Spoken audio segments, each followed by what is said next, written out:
C'est des faits. C'est des faits. Et on ne va pas remuer le couteau dans la plaie parce que les trois sont passés à autre chose. La preuve, on a vu des images circuler. Voilà. Où ils ont fait la réconciliation. Ils ont fait la réconciliation. Et les trois étaient ensemble. Oui. Donc, le fait de dire que ces trois-là, le courant à un moment donné n'est plus passé comme cela se doit, c'est pas faux. Je n'ai pas fait entorse, n'est-ce pas, donc à la réalité. D'accord. Deuxième chose que je voudrais préciser, j'ai dit que cette guerre, n'est-ce pas, donc de leadership entre les trois pourrait déteindre sur le résultat que le parti peut faire sur le terrain à la faveur d'une élection. Et conscient de cette réalité-là, les trois ont peut-être décidé de commun accord, n'est-ce pas donc, de se retirer du jeu et laisser la place à d'autres. Et j'ai dit que cette démarche reste pour moi une démarche salutaire parce que d'une manière ou d'une autre, ce sont leurs intérêts qu'ils ont sacrifiés au profit de l'intérêt du parti. Ce n'est pas aisé ou facile à quelqu'un de dire « moi, je ne veux plus être positionné par le parti ». Non. Et pourquoi? Et ce qui me conforte encore dans ma thèse et dans mon idée, pourquoi c'est justement les trois? Et j'ai dit que si c'est en termes de jeunesse, il y a des éléments de fait. Si on va faire une comparaison des âges, c'est un élément de fait que Gbadamassi, il y a des gens qui sont positionnés, qui sont, je veux dire, plus âgés ou moins âgés que Gbadamassi, qui sont sur la liste. C'est là, c'est pas que j'invente, c'est là. Maintenant, si la jeunesse entre griffes, c'est dire que Gbadamassi a déjà fait, je ne sais pas, 3 ou 4 mandatures à l'Assemblée nationale, il se retire, on comprend. À Dambi, je crois, 2, on comprend. Le doyen Charles Tokor, il est passé à l'Assemblée une fois.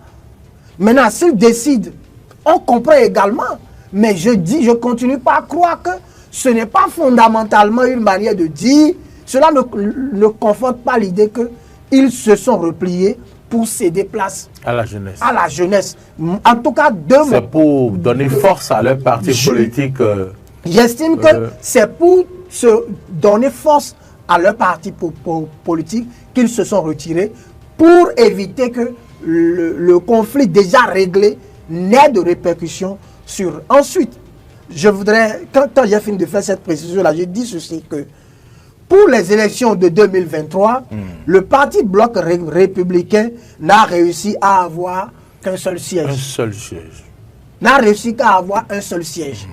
Aujourd'hui, Hugues Hector Zogo l'a si bien notifié, le Bloc républicain a la lourde responsabilité de contrebalancer le poids au niveau de l'Assemblée nationale pour ne plus avoir une maigre recette en termes de moisson électorale à l'Assemblée nationale.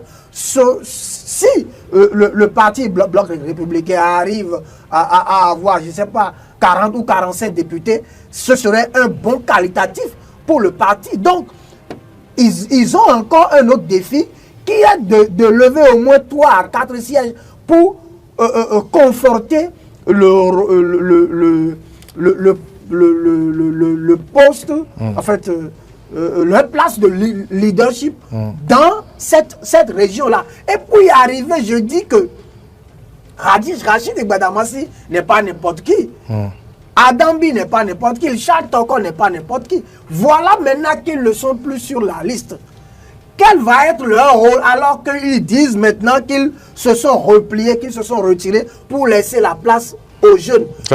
Leur devoir... Ça, c'est une autre question. Voilà, leur devoir actuellement, c'est, même s'ils sont hors course, c'est de jouer le jeu nécessaire pour que le parti puisse avoir un meilleur résultat. Parce que quand on prend Gbadamassi, Gbadamassi a son poids. Gbadamassi n'est pas sur la liste, mais on doit le voir au front, sur le terrain. Autrement dit, vous leur demandez de mouiller le maillot. De mouiller le maillot, ils se sont retirés, d'accord. Mais ils se doivent, n'est-ce pas, donc, de mouiller le maillot.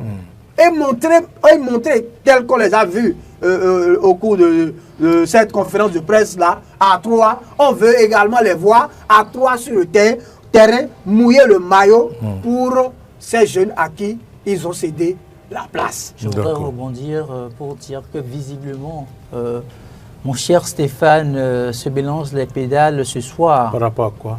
Par rapport à son analyse. Parce que d'une part, il trouve que la guéguerre d'hier aurait eu autant d'impact au point où si les intéressés étaient positionnés sur la liste, ça ne permettrait pas au parti d'avoir de faire une bonne moisson, mais au même moment, il souhaite que ces intéressés-là puissent s'impliquer parce que en s'impliquant, ça donnerait un résultat exceptionnel au parti. Sinon, selon à votre entendement, oui, qu'est-ce qui devrait se faire? Je comprends par là qu'il se mélange les pédales. Non, pas du tout. D'accord, admettons. Admettons. Qu'est-ce qu'il devrait souhaiter alors s'il y a eu des guerres par le passé et entente actuellement et que les gens souhaitent que leur parti devienne plus fort et qu'il se retire? Qu'est-ce qu'il devrait faire? Ce à quoi donc il ne doit plus participer à la campagne électorale, il ne doit plus aider le parti à rafler les sièges, c'est ça? Je ne suis pas d'accord quand il trouve que si les 3 acteurs se sont retirés aujourd'hui, c'est à partir de cette pour donner guerre. Un souffle. On a rectifié, on a dit ça pour donner un souffle, plus de souffle au parti. Rien ne le prouve. Rien ne le prouve. Si hier... Mais est-ce que vous ne saviez pas qu'il y avait un peu un conflit de leadership entre les 3? Il y a eu un conflit. Mais quand nous nous retrouvons, nous devenons plus forts. C'est pas ça. C'est en réalité ça. Mais c'est pourquoi au moment où nous devenons plus forts, nous prenons la décision de nous retirer. D'accord. C'est ça, c'est pourquoi je dis, ça n'a pas de sens quand on dit... Non. Apparemment, Hugues ne prend pas en compte un paramètre.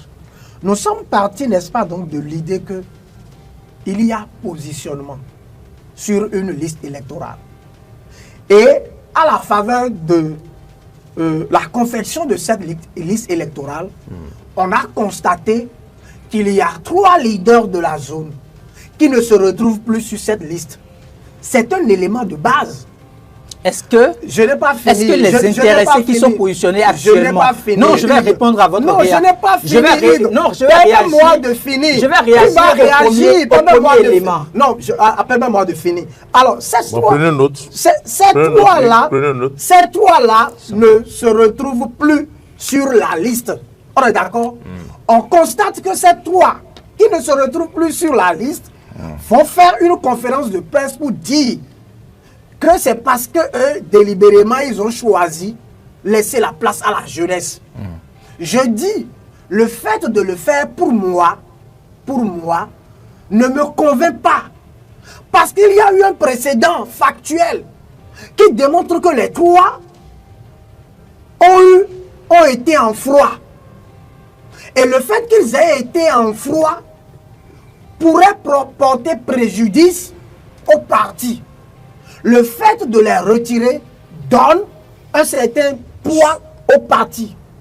Et je dis maintenant, c'est vrai, on les a vus à 3. Ils ont donné l'impression qu'ils sont ensemble. Maintenant, s'ils sont vraiment ensemble et qu'ils ont donné la place à la jeunesse, comme ils le disent, qu'ils mouillent le maillot. Qu'ils mouillent maintenant le maillot pour nous démontrer qu'effectivement, c'est de façon délibérée et volontaire qu'ils se sont retirés pour donner la place aux jeunes. Où est la contradiction? Où est la contradiction? La contradiction se situe au point où la liste de la mandature finissante d'accord, que le parti bloc républicain a